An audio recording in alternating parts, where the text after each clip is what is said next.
তখন দেখি আমার ছেলে আস্তে আস্তে বিছানা থেকে উঠে আমার গায়ে হাত দিয়ে শিওর হলো আমি ঘুমিয়ে পড়েছি কিনা। তারপর ধীরে ধীরে আমার কাপড়টা সরিয়ে যা করলো তা শুনলে আপনাদের পানি চলে আসবে।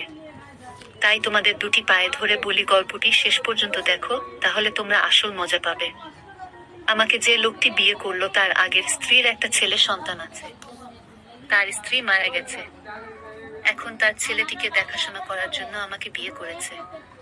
ছেলেটার নাম শিমুল। বয়স 12-13 বছর হবে। আমিও জেনে শুনে তাকে বিয়ে করেছিলাম। আমার স্বামী আমায় বিয়ে করেছিল তার কারণ তার ছেলে শিমুলকে দেখাশোনা করার জন্য, কিন্তু শিমুল ছেলেটি আমার দিকে খারাপ দৃষ্টিতে চেয়ে থাকত। আমি বুঝতে পারতাম সে আমার কাছে কি চায়। একদিন স্বামী এক কাজে শহরে চলে গেলেন, আর এর মধ্যে বাড়িতে কেউ ছিল না। রাতে শিমুল বলল, মা আমি আমার রুমে একা ঘুমাতে পারবো না। অথচ তার বাবা বাড়িতে থাকতে সে তার নিজের রুমে ঘুমাতো। আমার রুমে ঘুমানোর জন্য আমার প্রতি রাতে বলতো। আমার আসল মা বেঁচে থাকলে আমাকে না করতে পারতো না। তুমি মুখে মুখে না করে দিলে এসব বলে কান্না করতে লাগলো। আমি বলেছিলাম, এখন তুমি বড় হয়েছো, তোমার আলাদা রুমে ঘুমাতে যাওয়া উচিত। শিমুল মাঝে মাঝে আবদার করত আমি যেন তাকে গোসল করিয়ে দেই। একদিন তার কান্না দেখে এবং কেন আমার রুমে ঘুমাতে চায় এই বিষয়টা জানার জন্য আমি বললাম, ঠিক আছে, তুমি আজ আমার রুমে থাকবে। রাত যখন 2টা বাজে তখন শিমুল আমার সাথে যা করেছিল তা শুনলে তোমাদের চোখ কপালে উঠে যাবে। কথা না বাড়িয়ে এবার আসল ঘটনাটা বলি। আজ আমার বিয়ে হয়েছে। সব নতুন বধূর মতো আমিও আমার বাসর ঘরে বসে আছি, কিন্তু অবশ্য আমাদেরও অসম্মতি ছিল না। রুবেলের প্রথম স্ত্রী, তিনি এখন আর এই পৃথিবীতে নেই। 3 বছর আগে ইহকাল থেকে পরকালে প্রস্থান করেছে। বিয়ের আগে তার ছবি দেখে জানতে পারলাম সে আর আমি একই ভার্সিটিতে ছিলাম। রুবেলও তার আমার সিনিয়র ছিল। রুবেলের সাথে কখনো দেখা না হলেও কিয়া আপুর সাথে প্রায়ই দেখা হতো। সরি দেখা বললে ভুল হবে, ঝগড়া হতো বলে উনি আমাকে তেমন একটা দেখতে পারতেন না। এর কারণও আছে। আমি অনেক দুষ্ট প্রকৃতির ছিলাম, আর উনার সব টাইটেল নাকি চুরি করেছিলাম তা উনি শুধু ভাবতেন অবশ্য। আজও হয়তো থাকলে আমার সঙ্গে ঝগড়া করতেন। উনার স্বামীকে চুরি করেছে বলে অপবাদও দিতেন, কিন্তু ওনার স্বামীর উপর তো আমার কোনো অধিকারই নেই, কারণ আমি উনাকে নিজের স্বামী মানতে পারিনি। বিয়েটা করেছি শুধু পরিবারের জন্য। শিমুল এখন 12 বছরের ছেলে। ক্লাস 5-এ পড়ে, দেখতে একদম তার বাবার মতো। যেমন সুন্দর তেমনি মায়াবী দেখতে, বিশেষ করে তার চোখ দুটি।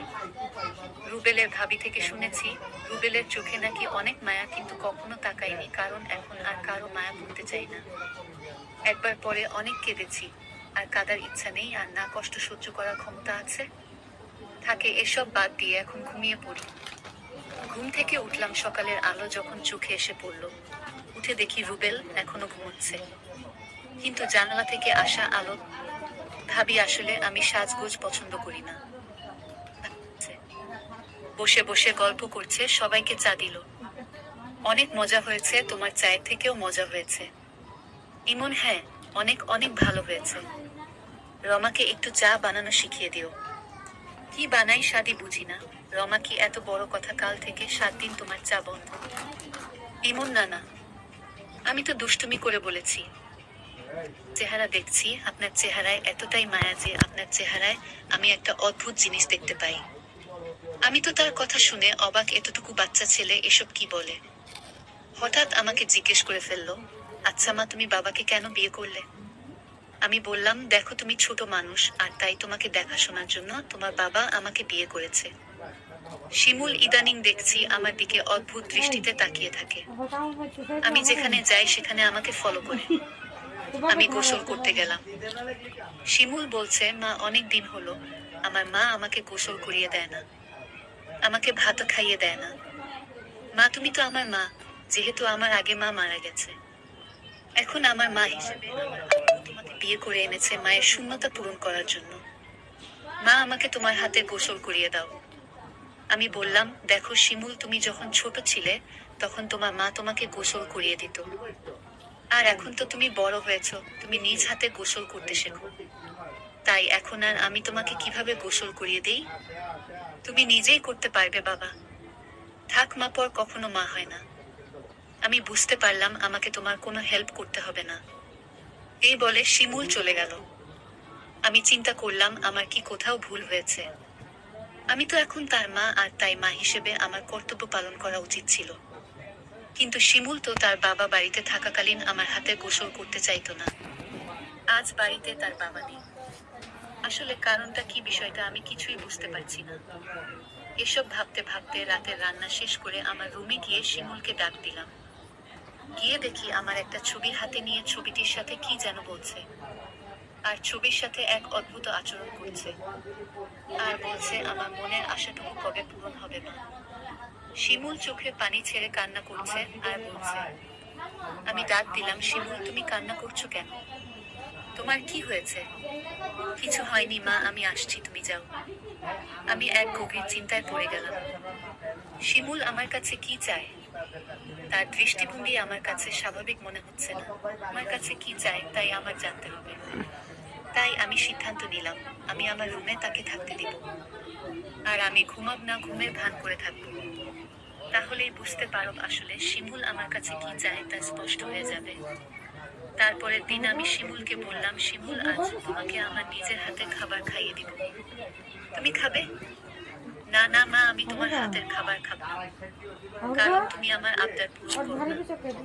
ঠিক আছে বাবা, তোমার সব কথা রাখবো, তুমি এবার আমার হাতে রান্না করা খাবার খেয়ে নাও। সত্যি বলছো মা? সত্যি, তিন সত্যি। এবার শিমুল খুশি হয়ে সে আমার হাতের খাবার খেলো।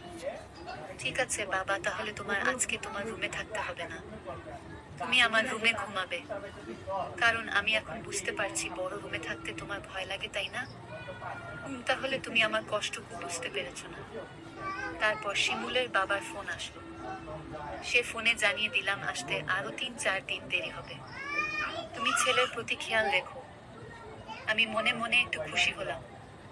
কারণ যদি আমার স্বামী এসে পড়তো তাহলে শিমুল আমার কাছে কি চায় তা হাতে নাতে ধরতে পারতাম না। ভালোই হলো। তারপর রাতের খাবার খেয়ে শিমুলকে ডাক দিলাম। শিমুল তুমি আমার রুমে আসো, আজ তুমি আমার রুমে ঘুমাবে। শুধু আজ নয়, যতদিন তোমার বাবা আসবে না ঠিক ততদিন পর্যন্ত, বুঝলে? লক্ষ্য করলাম শিমুল অনেক খুশি হয়েছে। তারপর রাতে ডিনার করে আমি ঘুমের ভান করে শুয়ে রইলাম। এদিকে শিমুল শুয়ে পড়ল। রাত যখন 2টা বাজে তখন দেখি শিমুল ধীরে ধীরে বিছানা থেকে উঠে পড়ল।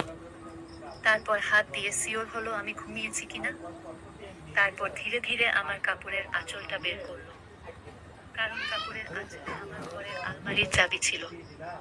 আমি যেন আর না পাই, আর তাই সে ধীরে ধীরে চাবিটা আঁচল থেকে তার হাতে নিয়ে নিল। তারপর আলমারিতে থাকা তার মায়ের স্বর্ণ গহনা ছিল। আর আলমারিটা খুলে সকল স্বর্ণ অলংকার সে একটা শপিং ব্যাগে নিয়ে নিল। ব্যাগটি তার রুমে নিয়ে রেখে আসলো। তারপর আসলে চাবিটা বেঁধে রেখে দিল। তারপর ঘুমিয়ে পড়ল। আমি ঘুম থেকে জেগে উঠি। এটা কি করল? এতটুকু একটা ছেলের সাহস দেখে আমি অবাক হচ্ছি। সেসব স্বর্ণ অলংকার চুরি করল।